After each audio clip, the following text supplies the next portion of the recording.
Het is tongetje, 9 april. Dit is het Boppenslag Café. Met Joen on tafel de familie van beachvolleyballer Richard Schuil. Zijn huid en volleybalfabielt Siep. En vanzelfs ik Mem en de grootste fan van Richard, Corrie.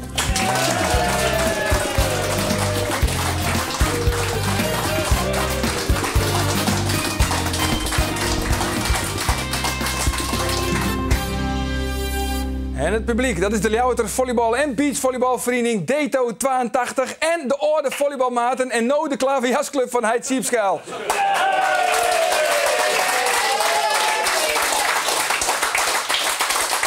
En voordat ik het viert, op 23 juni organiseerde Deto een beachvolleybaltoernooi in Ljouwert. En je kunt je daar nog altijd voor inschrijven. Richard zal daar nou alle gedacht net bij wezen, want hij begint in juli onalweer zijn 5e Olympische Spelen. Richard Schuil is een beachvolleyballer. En als Schuil aansmijt onder de Olympische Spelen, jet hij thuis in dit illustere rijtje met sporters. Henny Dompeling, Mark Neleman, Arie de Jong en Nico Rinks. Ze dienen alle jaar 4 keer mee onder de Olympische Spelen. Schuil komt uit een echte volleybalfamilie.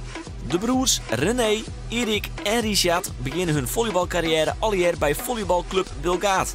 Schuil speelt bij Snits, Apeldoorn en verhuist naar Maaseik in België. Schuil is succesvol in Italië en speelt bij Ferrara, Macerata, Tarante, Padova, Ciuaide, Colle en Modena. Hij kreeg nog aanbiedings van Quattro Stazione, Bolognese en Calzone, maar Richard mist de boerenkool en komt weer rond naar Nederland. In 1996 maakt het Schuil zijn Olympisch debuut met de volleybalploeg.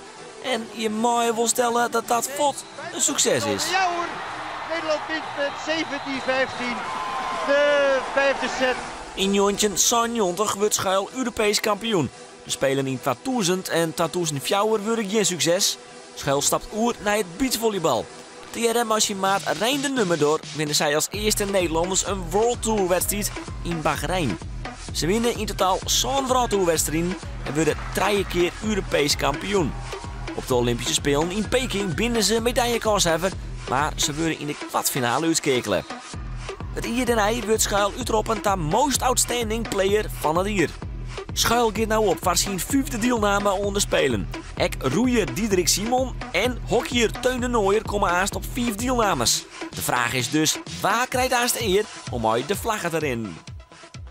Ja, de openingsceremonie aanzet bij de Olympische Spelen in Londen. Letterlijk gewoon voor u en Richard, daar stoot daarbij bist bij de Olympische Spelen in Londen. Is dat sowieso een item voor jou, het dragen van de Nederlandse vlaggen? Zoals het een eer vinden, bijvoorbeeld? Ja, zeker. Het is een grote eer. Ik bedoel, als je die kans krijgt, Olympische Spelen, dan zou ik het meteen doen. Ja, er zijn natuurlijk meer kanshebbers. Ja.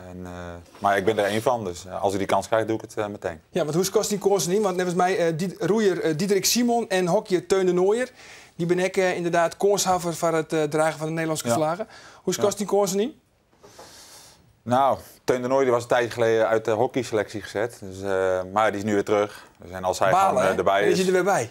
Nee, dat is alleen maar goed. Het is alleen maar goed voor de hockeysport natuurlijk, voor de Olympische sport. En dan maakt hij meer kans dan ik en dat is ook logisch. Ja, waarom is het zo leuk voor jou? Waarom vind je het zo speciaal? Ja, omdat je toch de vlag voor je land mag dragen. En het zijn mijn 5e Spelen en mijn laatste Spelen. Dus het zou mooi zijn als ik nu hiermee kon afsluiten. Ja, zo'n Jood en Eerfine? Had je zongen... Ik zou het heel prachtig vinden, ja. Ja? Ja. Misschien wel de trend in de eigen erbij? Dat denk ik wel, ja. Ja, want het is heel bijzonder. En vooral, hij doet voor de 5e keer mee. Dus dat vind ik sowieso al heel mooi. Ja, had je verwacht dat hij het zo lang vol hoorde zoeken? Nou, dat had ik niet verwacht. Maar de beachvolleybal, dat kun je klaarblijkelijk langer volhouden als zaalvolleybal. Want hij heeft veel minder blessures bij het beachvolleybal als in de tijd van zaalvolleybal. Ja. Terwijl het toch heel erg zwaar is om in dat zand altijd te springen en te doen. Maar ja, ik zou het erg leuk vinden als hij dat zou halen, mits het programma van de wedstrijden het toelaat. Ja, want de kans zit erin dat hij meteen de volgende dag al moet spelen. Ja, wist je er al iets meer van of nog net? Hoe dat programma eruit zat? Nee, dat is pas 8 dagen van tevoren. Dan je dat pas? Ja. En als het bijvoorbeeld inderdaad een wedstrijd komt, een dag na de openingsceremonie, dan heeft hij zoiets van, nou, dan let ik de ceremonie om mij voorbij gaan. Ja, en dan mag je waarschijnlijk van het NOC ook niet eens de vlag dragen. Dan moet je gewoon in het dorp blijven, dat is ook logisch. Ja. Nou, misschien kun je dan rechten op de sluiting. Nou ja, maar ja, dan mag je wel even een gouden medaille, Helly, toch? Ja. Volgens mij is dat wel een vereiste. Ja, is dat een vereiste? Nou, weet ik niet, maar dat weet Ik ik denk niet, het wel. hoor. Ja. Maar zou het niet kijken even tussen neus en lippen van dit worden mijn laatste Olympische Spelen? Dat is echt zo? Ja, dit is het laatste Olympische Spelen. Volgend jaar spelen we nog 1 jaar, dan hebben we nog de WK in Polen en daarna dan stoppen we ermee. Oké, maar nou ken ik mij een reportage, want ik ben even in het archief geweest bij Omroep Friesland. En ken ik mij een reportage herinneren in 2004. Laten we even zien. Eén ding zit vast, van Richard Schuil wordt het zijn laatste Olympische Spelen. Na Athene stopt hij definitief als international. Ik doe het nu omdat ik wil nog 1 keer de Olympische Spelen spelen. Maar daarna is het, ik moet ook een keer een zomer op vakantie. En anders is het gewoon niet vol te houden. En als ik nog een paar jaartjes wil volleyballen, dan word je ook steeds een jaartje ouder. En dan is het niet meer te doen. Ja, je wordt een jaartje ouder, zou je zo in 2004. Ja. Maar ja, daar ben je er nog altijd bij. Ja, maar toen wist ik nog niet dat ik ging beachvolleyballen. Nee. En dat gingen we in 2006 pas doen. En dat doen we nu 6 jaar en het gaat zo goed dat we nog even doorgaan. Ja, maar dan hoe de vakanties, hè? Ik bedoel, ik wil even eens een keer vrij wezen. Ja. Dat heeft nou ik natuurlijk net. Nee, maar ja, nu is wel elk toernooi in de zomer is natuurlijk mooie locaties. Dus dan kom je vaak op het strand. Dat is ook een beetje een veredelde vakantie. Ja. Maar van wat was er al even voor lid? Hè? Want het klinkt alweer heel erg mooi, hè? Beachvolleybal. Het is een beetje de glitter en de glamour, zeg maar. Hè? De sexy tak van het gewone volleybal. Maar van wat was er al even voor lid? Hè? Nou, je moet er veel voor laten. We trainen meer dan in de zaal. We trainen iets van 5, 6 uur per dag. En 5 dagen in de week. Dus het is toch 30 uur per week. En ja, je kunt niet vaak de kroeg in of dat soort dingen. Je moet gewoon gefocust zijn op je sport. Ja. En Dus de kijkheid worden vanzelf? Ja, ik heb net een dochtertje gekregen. Dus dat vergt ook een hoop tijd. Ja. En, maar dat is misschien ook wel lastig voor jou, want ze is natuurlijk nog volslaan in de tarrieding op de Olympische Spelen. Ze is geboren en dan was het eigenlijk alweer voort, want dan was we trainen op trainingskamp. Ja, klopt. We zijn net in Tenerife geweest en ja, dat was ook 10 dagen trainen. Dan ben je 10 dagen van huis en dat is wel lastig als je dochter net geboren is, maar het hoort erbij. Ja, het jet erbij. Ja. Zij is dat er niet een keer. Ja. En dat werd dus die 5e Olympische Spelen, want die jochetje 96 wie is er ook al bij. Elke niet kent vanzelfs de beelden, maar omdat het zo mooi is, nog 1 keer. Toffoli. En dan Gianni. Nee, buiten de antenne om. Ja hoor! Nederland wint met 17-15 de 5e set. En Nederland wordt Olympisch kampioen. Ja, is dit wel, vind je ook het absolute hichtepunt in de carrière van Richard? De gouden medaille? Ja, ja. Jawel? Ja. Ergens wel, ergens niet. Want? Hij was geen basisspeler. Dus hij was wel belangrijk geweest om de derde set voor Nederland binnen te halen. Maar hij heeft niet het hele toernooi gespeeld. Een jaar later werd ze Europees kampioen. En daar heeft hij alles gespeeld. Was hij de belangrijkste speler van het team. En nou ja, dat sprak mij op zich misschien wat meer aan. Ja. Maar goed, dit is wel Olympisch goud, hè? Wat je gewoon even heel subtiel op de tafel lijn wordt. Ja, daar moet je vanuit gaan. Dat haal je 1 keer en nooit weer. Dus wat dat betreft is het wel uniek. Ja. Dat wordt hem dus net weer. Hij zei, die hindsight van dat wordt hem 1 keer en nooit weer. Nou, dat is lekker dan. Dat is lekker dan. Het tegendeel te bewijzen dit jaar. Maar het wordt natuurlijk heel moeilijk om dit te herhalen. Dus, ja, met 4 beachvolleybal Je ligt het er even weet niet het anders. nooit. nee. Toch? Nee. Ja, je weet het nooit. Denk je ook dat Richard kans maakt op Olympisch goud in Londen? Ja, alles is mogelijk volgens mij. Ze kunnen van de wereldtop winnen, maar voor hetzelfde verliezen ze. Ja, dat weet je niet. Het is moeilijk in te schatten. Ja, voor nu is het jou eigenlijk dat Richard al zo lang mooi draait in de top. Want we hebben hem correct in 2004 zo van, nou ja, het heeft wel een keer mooi west. Ik hoor ermee op als international, doe nog in de seal. Maar hij is nog altijd op dat hele hege niveau. Ja, ja, dat vind ik heel bijzonder.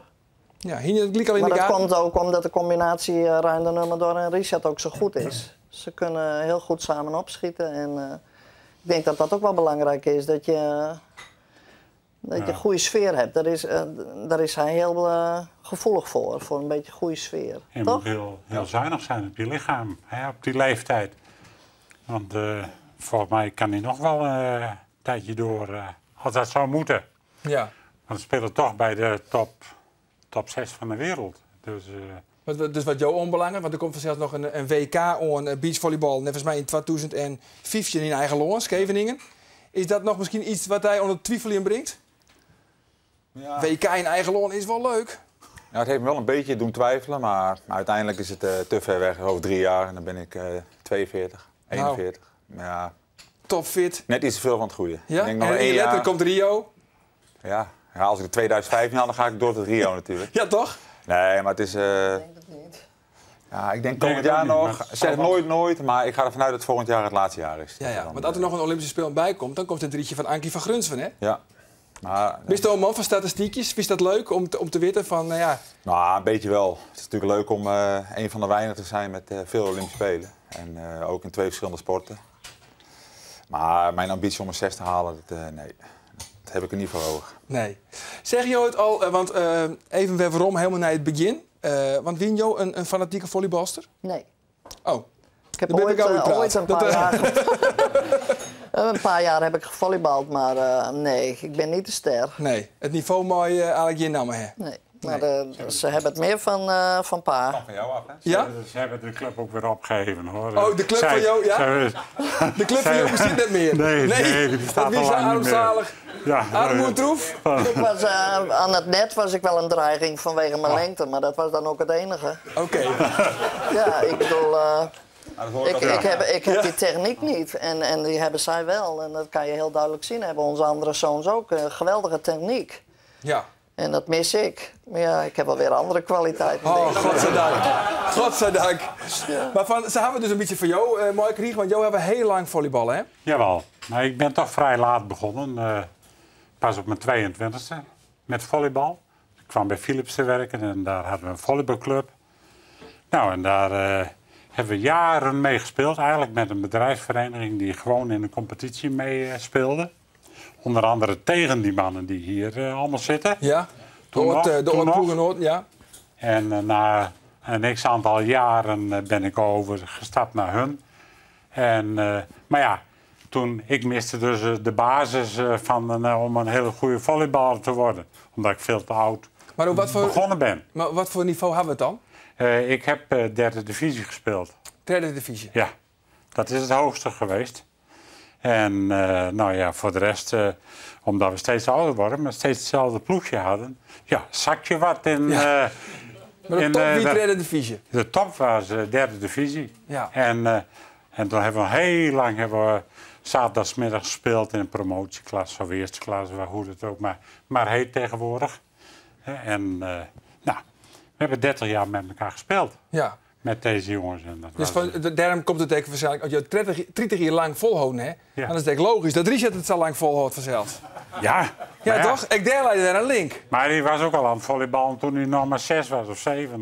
Ja, maar daar heb ik het wel even over. Want hoe ging dat bij de familie Skaal vroeger? Ik bedoel, Richard is net de enige zoon. We hebben ook nog Erik, die vrij hoog niveau volleyballen heeft. Ook Nederlands team. Die hebben nog te spelen. En mijn René, de jongste broer. Nee, de oudste. De oudste. Die heeft de René is eerste, de oudste. die heeft de eerste divisie gespeeld in Snake. Ja. Maximaal. Oké, maar wanneer begon dat dan? Toen ze een jaar of 8 waren. Toen woonden ze alle jaar op volleybal. Ja. Ja. Omdat ze want ook gingen- altijd mee gingen naar Ging met mij pa naar de te kijken. sporthal. Wij zaterdagmiddag leefden wij in de sporthal, zo'n beetje. En een Bilgaard. orensport, dat was gewoon net in vragen. Jawel. De orensport kwamen we gewoon net in. Deden we daarnaast. Ik deed tennis, Oh, tennis ik nog. Ja. tafeltennis. En dammen, op het damclub. Oh, Ik heb zo'n beetje alles al gedaan, denk ik. oké. Badminton En heb ik nog... tennissen, nee, en kijk. badminton. Voordat ik begon te volleyballen, voetbalde ik. En kaatsen. Nou, daar weet Rink de Groot alles van. Ja. En tafeltennis heb ik gedaan. En toen ik met volleybal begon, deden we ook tennis daarnaast. We hadden onze eigen tennisbanen bij de fabriek. En eigen voetbalveld bij de fabriek. Maar die bij drie, Philips. ja, maar die drie Swan, hè? Dus Ja. René, Richard en Erik, ze gingen op volleybal en ze konden het gelijk alle jaar. Ja. Ze hebben talent. Nou, Ja. talent, ja. Dat kon je gelijk al zien. dat kon je Ja, niet dat kon zien. je. En waar wie de jonge beste van de leeftijd drie wel dan? zien. Sorry Richard, hoor, we hebben het er gewoon even over. Nee, Nee, nee, het is echt, Richard, je had het... Dat kon je toen ja, al, nog zien. Ja. Ja, want met de wedstrijden van Jong Oranje en selecties en alles. En, daar had René, die heeft daar ook aan meegedaan wel. Maar die had moeite om die selecties te halen. Nou, hij deed met selecties mee die 2 jaar ouder waren dan hem. Dus als hij 16 jaar was of zo, zat hij op zijn 14e daar al bij. En is er altijd dan de dream gewoon om het ultieme of het maximale uit die carrière te halen? Jawel. Ik ben ook vrij snel uit huis gegaan. Toen ik 17 was, denk ik. Ja. Ging naar Apeldoorn toe. Heb ik 5 jaar, 3 jaar in een gastgezin gezeten. En 5 jaar daar gespeeld. Dus ik ging heel snel weg. En ik heb altijd wel gekozen wat ik zelf wilde. Ja. Wel de moeilijke weg, laten we het zo zeggen. Hoe zou de moeilijke weg? Nou, gewoon heel vroeg weggaan. Dat is natuurlijk niet makkelijk. Het Heel vaak is het ja. makkelijk om gewoon lekker te blijven zitten waar je zit. Maar ik heb altijd wel de moeilijke keuze gemaakt. Ja. En het trein van die jonge jongens, die dus een heel soort, helemaal vol binnen van volleybal. Wie dat een heel druk bestaan bij hem thuis? Ik bedoel, ik kan me vaststellen, de wasmachine die draait al overuren. 4 sporttassen achter elkaar, want ze legen ze ook nog niet eens allemaal. Ach, dat moest niet natuurlijk het wel. Maar ja, dat heb ik een half jaar gedaan en toen heb ik de was erin laten zitten. En toen ruimden ze het wel op, want dat vonden ze erg dat het weer erin kwam. Dus, maar Dat wordt het langer dan een weekend dan tegen. En er hingen altijd rekken met was aan overloop. En ja, ze deden aan alle sporten, dus het was constant was. En toen gingen ze de deur uit en toen kreeg ik een droger. Ja, toen had ik Maar hing je gelijk wel in de gaten dat, nou ja, van Richard wie dus vrij gauw al duidelijk, maar dat 12 van de treis van echt de absolute top bereiken kon? Ja. Ja, want Erik die was toen 7 jaar en toen had hij al een sprongsurf bij het volleybal. Hoe oud wie hij zo'n hier? Ja, dan zat hij op mini-volleybal. Ja, dat is een ander systeem als nu tegenwoordig, maar dan gooide hij de bal op, want dat had hij van Richard gezien en dan smest hij me zo in. En er waren een heleboel die zeiden van, nou, daar horen we later meer van. Maar ja, goed, de absolute top heeft hij niet echt gehaald. Ja, hij heeft wel de absolute top gehaald, maar hij scheurde toen zijn Achillespees en toen was het eigenlijk over. Ja, want je had nog te jaren in het Nederlands team spelen. Ja, samen naar Sydney Samen geweest. Olympische Spelen nog gedaan in Sydney. Ja, in 2000. En wanneer scheurde hij zijn Achillespees? 2000. Ik kreeg de naai. Ja, vlak daarna denk ik. Ja. Interlandwedstrijd tegen Brazilië. Ja. Toen scoorde hij zijn Achillespees en toen wie het eigenlijk gelijk eind carrière. Dan wordt het wel lastig om... Ja. Hij was in 4-5 maanden later, trainde hij alweer. Ja. Dus en toen heeft Omniworld hem... hij heeft in België gevolleybald, maar toen is hij weer teruggegaan naar Omniworld. Maar dit ben beelden, hè? Dus ik van je beiden. Dit is Richard en Erik. Ik nog onder leiding van nevens mij Bert Goedkoop. Ja. Maar dat is bijzonder, denk ik, om bij die eigen broer in het Nederlands team te spelen. Jawel, dat is wel bijzonder, ja. En hij speelde ook veel. Tenminste, hij kwam, omdat Guido Geurts een tijdje weg was, heeft Erik veel gespeeld. En hij kon ook prima mee. Hij heeft alleen net iets minder vaak zeg maar, de keuze gemaakt die ik maakte om weg te gaan. Hij is wat meer iemand van dat hij wel leuk vindt op één plek en hij heeft veel vrienden. Dus hij heeft minder snel die stap naar het buitenland gemaakt. Ja. Anders had hij ook gewoon had hij jarenlang kunnen spelen. Dat is bij Richard veel sterker geweest. Hè? Het plannen van zijn toekomst op volleybalgebied. Ja, wat hij in zijn hoofd had, dat gebeurde gewoon op volleybalgebied. Ja, want in 2004 krijgt hij dus in zijn holle om ik wil beachvolleybal. Ja, maar ik neem het al de sexy tak van het gewone volleybal. Het is toch een beetje de vlugge jongens en de mooie vrouwen. Wat vond je hem eigenlijk van die oerstap? Nou, in het begin vond ik dat best wel wennen, want Richard is een beetje was van glamour en glitter. En ja, zo'n type is het helemaal niet. Maar ja, op een of andere manier is hij zo nuchter dat hij zich wel staande houdt in die wereld. Ja, je moest in het begin misschien een beetje aan wennen. Ja. En hoe wie het voor jou? Ik moest aan het begin ook wel wennen. Want het begon als een grapje namelijk. Maar ik had gewoon niet zoveel zin meer om nog in Italië te spelen. Want daar woonde ik op dat moment. En Rijn er ook. En dus we belden elkaar en zeiden, zullen we zo moet je gaan beachvolleyballen, zo voor de lol. Rijn de nummer door. Ja, Rijn de nummer door. En dat is goed. Dus wij gespeeld en dat ging redelijk, niet eens goed of zo. En dan gingen we weer terug de zaal in. En toen had ik zoiets van, we stoppen er gewoon mee. We gaan gewoon proberen om Olympische Spelen te halen. Gewoon op het strand. En dat hebben we toen gedaan en dat ging meteen eigenlijk heel goed. Ja, we hebben een reactie van Rijn de nummer door. Laten we even jaren wat Rijn de nummer door der hoe de gearworking met die. Als je vergelijkt met andere teams, dan denk ik dat we het zo slecht niet hebben, hoor. Maar wij gaan ook nog wel zeg maar, buiten de wedstrijden om. Zitten ook nog wel best wel vaak bij elkaar. Terwijl andere teams echt elkaar helemaal niet meer zien. We zijn er gewoon ingestapt meer zo van samen, omdat we het ook gezellig vonden. Zo van leuk. Zo begonnen we. En Nou ja, en nu uiteindelijk blijkt dat we ook gewoon elkaar supergoed aanvullen in het veld. Ja, wat maakt het, Jim, tot zo'n succesvol duo? Ja, ten eerste is het wel heel moeilijk om vanuit de zaal op het strand te gaan volleyballen. En wat wij goed hebben gedaan is, we hebben goed naar elkaar gekeken en we weten dat we allebei hele technische spelers zijn. Dus we zijn niet echt berensterk, gewoon technisch goed. En hij is een hele goede verdediger en ik een goede blokkeerder. En ik sta op rechts en hij op links, dat was in de zaal ook zo. Dat is ook belangrijk natuurlijk. Dus dat was een beetje ons geheim. Ja, je moet aan zijn farmbehoort tonen, hè? Dat mag nog voor de Olympische Spelen, maar dat liep het me eigenlijk, ja, dat is eigenlijk Samar van Makoor, toch? Eén keer bij de eerste 9. Één keer bij de eerste 9. Ja. Maar daar hebben we dan 4 kansen voor. En er zijn er iets van 8 toernooien, maar je mag 4 kansen meetellen. En dan moet je 1 keer bij de eerste 9. Ja, dus dat is eigenlijk een formaliteit. Ja, in principe wel, ja. Als je geblesseerd raakt, dan wordt het lastig. Dan wordt het wel lastig. En dan dus de Olympische Spelen in Londen. Nou, dat zal wel weer een zenuwachtige bedoeling worden dan voor jou, of net? Ja, meestal... Zou je er al een uit of net? Nou, dit jaar is ze erbij, hoor. Maar ze kan niet meer een rondje gaan lopen. Want hij daar in dat stadion zit, daar in Londen. Kijk, vroeger als het spannend werd, thuis, dan ging ze de deur uit en dan ging ze een blokje lopen in de buurt. Nou, dat komt goed uit, want daar hebben we beelden van. Van de kwartfinale, hebben ze mij in Peking. De kwartfinale in die Georgische Braziliaan. Ja. Dat wie het nevens mij. Laten we er even naar zien. Ik kan er beslist niet tegen. Dat is heel raar, maar meestal loop ik hier dan door de buurt. En dan kom ik wel na een kwartier, 20 minuten wel weer even om de hoek om te zien hoe de stand er voor ligt. Ja, weer goed verdedigd daar achterin. Krijg je er warm van, ome Jules? Ik krijg er warm van. En de spanning eruit roken? Hi. Nou, kom op. Ja, dat is goed. Ach. Wat doe ik nou? Die is helemaal de kluts kwijt. Ja, die is helemaal verslagen. Oma. Ja, oma. Ja, oh nee, nou, dit is niks. En oh, wat erg. En krijgen ze nou helemaal geen medaille? Ik zei nee. Zonde. Ja, dit is voor het eerst dat zo de Just, hè, Richard? Ja, nooit eerder gezien, nee. Nee, dat hebben we ook niet weer. Nee, ik wilde het ook eigenlijk niet zien. Nee. Ik heb die wedstrijd ook nog nooit teruggezien. Nee, dat was denk ik gewoon net meer. Nee, die kwartfinale in Peking. Dat was grote domper, was dat. Ja, hè?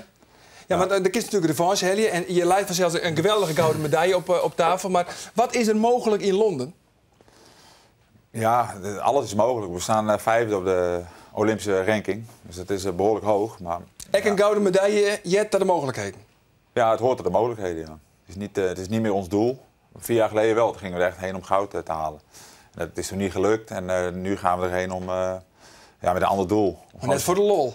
Niet voor de lol, nee. Maar wel gewoon om zo goed mogelijk te spelen. En we gaan wel voor de medailles. Ja. Maar er is zeker geen garantie dat we zo ver gaan komen. Nee, het is zo mooi wijs het verzeld, hè, voor de carrière. Ik bedoel, beginnen maar een hechtepunt. Beginnen in Atlanta met een gouden medaille. En dan eindig je ook weer met eremetaal. Ja, het zou geweldig zijn, ja. Ja, toch? Dan is de cirkel roem. Ja, dat is mooi, ja. Ja, dat zou mooi zijn, ja. Ben we daar Nou, ik wil nog eventjes naar Paul Burema van Dato 82 in de Hoeken.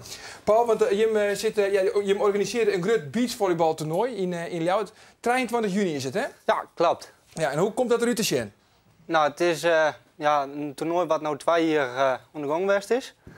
En we hier in Zweeds wat weer altijd op het zeilen, maar ja, dat weer op een gegeven moment stopt. En ja, je bent zelf wat ontspeel je op een gegeven moment, dat mag we het zelf maar een keer organiseren. En zo is dat een beetje tot stand kwam. Ja, en wat voor toppers door er al heel mooi? Hij is Richard al even bellen? Ik ga Richard nog net op de telefoon gehoord. Volgend jaar doe ik mee, hoor. Zo, dat is het, hè? Dat lezen we vast verder. We hebben met z'n drieën meegedaan in 1 team. Echt hier? Ja. Met de broers. Ja, René, Richard en Erik? Was geen succes. Geen succes? Nou. Verloren in de tweede ronde al, volgens mij. Echt weer? Van Braziliaan zeker? Dat was die zijn stand speelde. Oké. Nou, heel veel succes in elk geval met het toernooi. 23 juni en de meeste kinderen hadden nog op, Jan. Ja. En Richard verzelt ook een heel soort succes in Londen aan zijn. Jou om een beetje met de zenuwen. Ik hoop dat het al je goed komt. Ja, we gaan voor het eerst heen, hè, nu. Oh, jullie gaan erheen? Ja, we gaan een week naar Londen. Zo gezongen. En dan zien we in ieder geval, we moeten nog kaarten zien te regelen. Maar dat regelt Richard, toch? En dan kunnen we in ieder geval de voorrondewedstrijden zien. En mochten we de finale halen, dan pakken we het vliegtuig en dan gaan we nog een keer. Oké, nou, laten we daar in elk geval vanuit gaan. Tiege, dank voor je komst naar het Boppenslag Café. Ons Safia. Ja. Ik zou zeggen, ons Nijwieken. Dag. Dank je wel. goed, hè? Prima.